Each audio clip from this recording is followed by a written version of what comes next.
Bonjour à tous et bienvenue à Catch Club. On se retrouve pour une dernière dose de news juste avant WrestleMania et aujourd'hui on va notamment parler de Triple H, de Roman Reigns et même de Vince McMahon. Donc c'est parti, on va démarrer avec des départs du côté de la New Japan car cette semaine, la New Japan nous a officiellement informé que Jeff Cobb va quitter la fédération alors qu'il vient juste de remporter les titres par équipe heavyweight de la New Japan. Et bien au final, les titres vont être rendus vacants et donc Jeff Cobb va quitter la fédération après ce week-end. En effet, il aura un dernier match face à Hiroshi Tanahashi le 19 avril et donc derrière il quittera la New Japan, il se retrouvera agent libre et d'après la plupart des médias américains, ça fait déjà plusieurs semaines qu'on sait qu'apparemment la WWE serait très intéressée par Jeff Cobb et donc Jeff Cobb va sûrement se rendre à la WWE. D'ailleurs, d'après les rumeurs, il est déjà dans le roster interne depuis plusieurs semaines.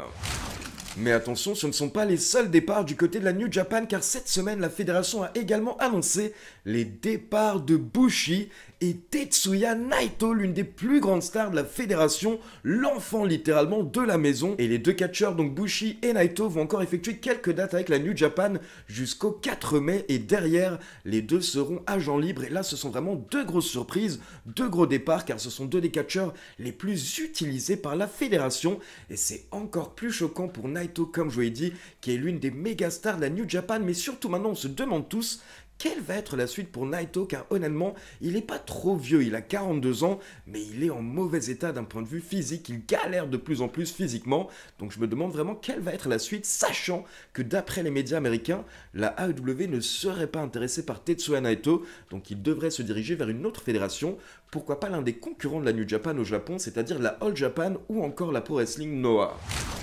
On continue avec un potentiel départ du côté de la AEW, il s'agit de Maria May, car d'après plusieurs médias américains, Maria May souhaiterait quitter la fédération, et d'après le Wrestling Observer, Maria May aurait même annoncé à la AEW qu'elle ne va pas re-signer un nouveau contrat avec la fédération, donc normalement elle devrait se retrouver agent libre dans quelques temps, potentiellement cet été, car d'après certains médias américains, son contrat pourrait prendre fin cet été. Elle aurait signé un contrat de 2 ans en fait en 2023. Et derrière, encore une fois, d'après plusieurs médias américains, Maria May souhaiterait clairement rejoindre la WWE et la WWE justement serait déjà au courant. Donc on pourrait la voir d'ici quelques mois du côté de Raw, SmackDown ou NXT.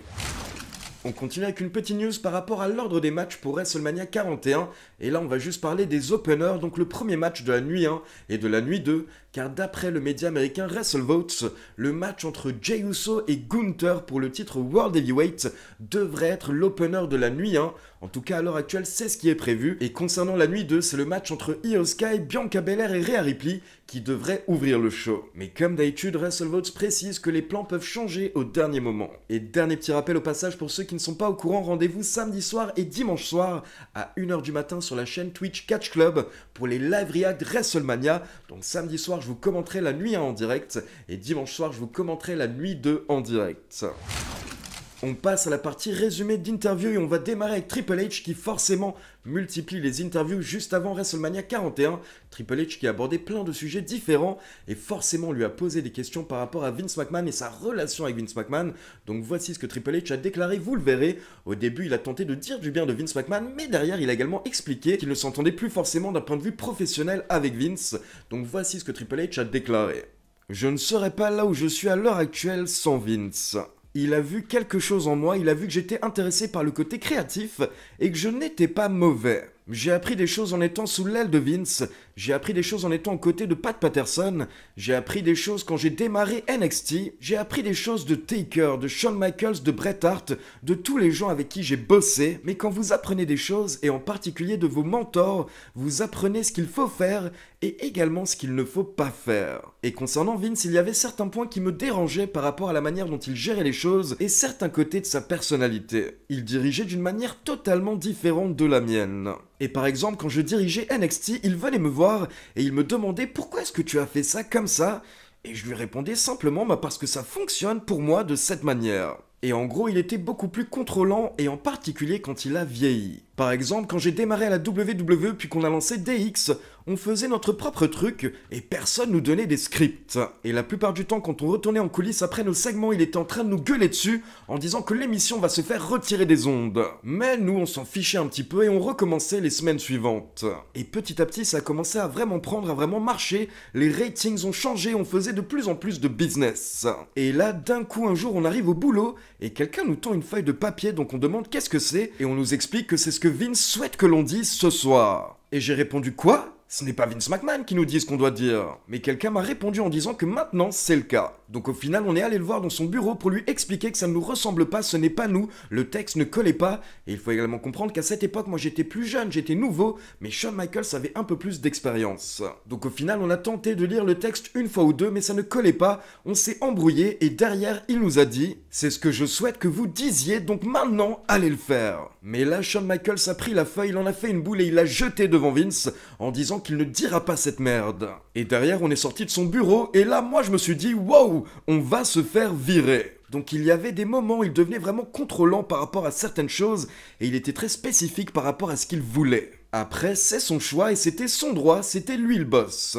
Mais nous derrière on discutait entre nous et on se disait que ce serait mieux comme ça, ou plutôt comme ça, de cette manière. Et parfois t'avais même Pat Patterson qui venait me voir en disant « Vince veut que tu fasses ça, mais c'est tellement stupide. Donc faisons plutôt ça à la place. » Donc Triple H nous fait comprendre que Vince McMahon et lui n'étaient pas sur la même longueur d'onde d'un point de vue professionnel, on va dire. Puis derrière, Triple H nous a parlé des fans qui critiquent tout et ce qu'il pense justement de ces fans en ligne sur Twitter, etc. Donc voici ce qu'il a déclaré. Alors il faut comprendre qu'Internet, ce n'est pas la vraie vie. Tous ces gens qui pleurnichent et qui se plaignent sur Internet constamment, ce n'est pas la vraie vie. Et là, si tu vas lire en ligne ce qui se raconte sur la WWE, tu vas croire que la WWE est morte. Tiens, je vais utiliser Cody comme exemple. Sur internet, tu vas lire des choses comme quoi le personnage de Cody est totalement dépassé et qu'il est déjà totalement mort en tant que babyface, en tant que gentil. Mais sérieusement ? Parce que moi perso je suis dans une arène avec Cody Rhodes tous les soirs et vous avez 10 000 personnes qui partent en couille à chaque fois qu'il fait son entrée. C'est également lui qui vend le plus de merchandising. La chose qui est magnifique dans notre business, au contraire du cinéma ou des séries télé ou même un livre, c'est qu'on a un focus group chaque nuit, on a un groupe qu'on peut sonder chaque nuit. Et donc quand on commence à raconter des histoires, on peut directement voir avec la foule, alors ça marche et ça ne marche pas. Alors les gens peuvent se plaindre en ligne, mais ce qui compte c'est la réaction en direct, en live. Les gens disent que Jey Uso est terrible en ligne, mais au final, qu'est-ce qui se passe dans l'arène? Tout le monde yeet. Il vend du merch, il a des méga réactions de la part de la foule, tout ce qu'il fait fonctionne, donc ses opinions négatives, ce ne sont que les opinions de quelques personnes en ligne. Donc ça, c'était le message de Triple H pour Internet, puis derrière, Triple H nous a révélé qu'il y a quelques semaines, il a eu son premier désaccord avec CM Punk, depuis que Punk a effectué son retour à la WWE, et Triple H nous a expliqué comment est-ce qu'il a géré la situation, donc voici ce qu'il a déclaré. Alors il y a eu un moment ou deux où on n'était pas d'accord depuis son retour. Par exemple, il y a une fois où les officiels sont allés lui dire quelque chose d'un point de vue créatif, puis derrière, ils sont revenus me voir en disant que ça ne plaisait pas à CM Punk. Du coup, j'ai répondu aux officiels, ok, je vais aller lui parler directement. Donc je suis allé le voir, je lui ai demandé ce qui se passait, je lui ai expliqué le plan créatif qu'on avait pour lui, et à ce moment-là, il m'a simplement répondu « Ok, peu importe ce que tu veux ». Mais je lui ai répondu que je sais qu'il n'est pas content et que les plans ne lui plaisaient pas. Tout le monde me l'a dit, donc soyons francs. Et là, finalement, il s'est plaint par rapport au plan que je lui avais proposé. Et du coup, je lui ai répondu « Écoute, allons nous asseoir et discuter et essayer de trouver quelque chose de meilleur. » Et à ce moment-là, à partir de ce moment-là, la relation entre nous a changé d'une certaine manière, et c'est quelque chose d'assez marrant à dire pour moi, mais m'asseoir et discuter avec CM Punk de manière collaborative est l'une de mes choses favorites à la télévision, parce qu'au final, il partage une vision assez similaire à la mienne du business. Et donc on va terminer avec un résumé d'une interview de Roman Reigns qui vient de sortir. C'est une interview par le magazine Vanity Fair. Roman Reigns a évoqué différents sujets pendant l'interview et on va démarrer avec ce qu'il a dit par rapport à l'affaire Janelle Grant. Donc pour rappel, Janelle Grant est une ancienne employée de la WWE qui a porté plainte contre Vince et contre la fédération pour trafic sexuel. Et donc par rapport à cette affaire, voici ce que Roman Reigns a déclaré. Toute cette histoire, c'est une tâche pour la WWE. Et concernant cette personne, elle doit vivre avec toutes ces situations qui se sont produites et j'espère qu'elle en est arrivée à un point où elle se sent à l'aise et en sécurité. Toute cette affaire, c'est gênant. Ce sont des choses dont on ne veut pas entendre parler, on ne veut pas que sa famille entende ça. Donc on peut dire que Roman Reigns a plutôt envoyé un message de soutien, on va dire, à John Elgren, puis derrière, ils ont commencé à parler politique, et là dans l'article, il est précisé que Roman Reigns est enregistré aux États-Unis en tant que démocrate, mais il se considère lui-même plutôt centriste.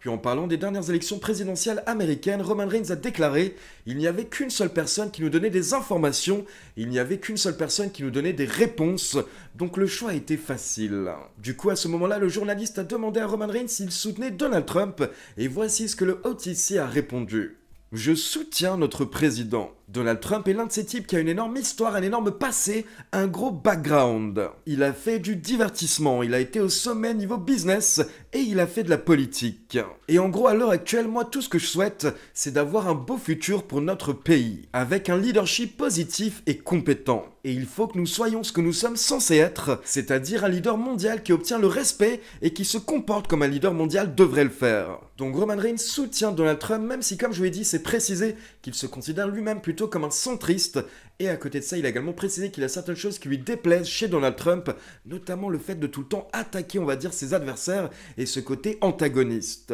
Et enfin, la grosse info qui est ressortie de cette interview, c'est quand Roman Reigns a parlé de son contrat, car dans l'article, il est précisé que le contrat actuel de Roman Reigns prend fin après WrestleMania 42, donc en gros, il prend fin en 2026, et Roman Reigns l'a confirmé lui-même en disant qu'une fois que son contrat actuel sera terminé, il reste 1 an ou 2 max, alors il sera temps de passer à une forme de divertissement moins physique. Donc en gros, Roman Reigns nous fait comprendre qu'une fois que son contrat actuel sera terminé, il lui reste 1 an ou 2 max, puis derrière, il se tournera vers une forme de divertissement moins physique. Donc bien entendu, il parle de cinéma, il parle de Hollywood, ça fait des années bien entendu qu'il y a des rumeurs par rapport à ça, mais à la base, ces dernières années, Roman Reigns nous avait fait comprendre qu'il voulait rester à la WWE encore quelques temps. Sauf que maintenant que ces années sont passées, Roman Reigns a plus ou moins fait comprendre dans l'article, et c'est cité dans l'article, que chaque catcheur a un nombre de bumps limité, et que Roman Reigns arrive actuellement vers la fin de sa carte de bump, donc à l'heure actuelle, il est clairement plus vers la fin de sa carrière que vers le début de sa carrière. Donc voilà, c'est tout pour les news. Maintenant, comme d'habitude, c'est à vous. N'hésitez pas à me laisser vos avis dans les commentaires, et comme d'habitude, n'oubliez pas de liker la vidéo, de vous abonner à la chaîne et de cliquer sur la petite cloche pour t'informer de la sortie des prochaines vidéos. Ciao tout le monde!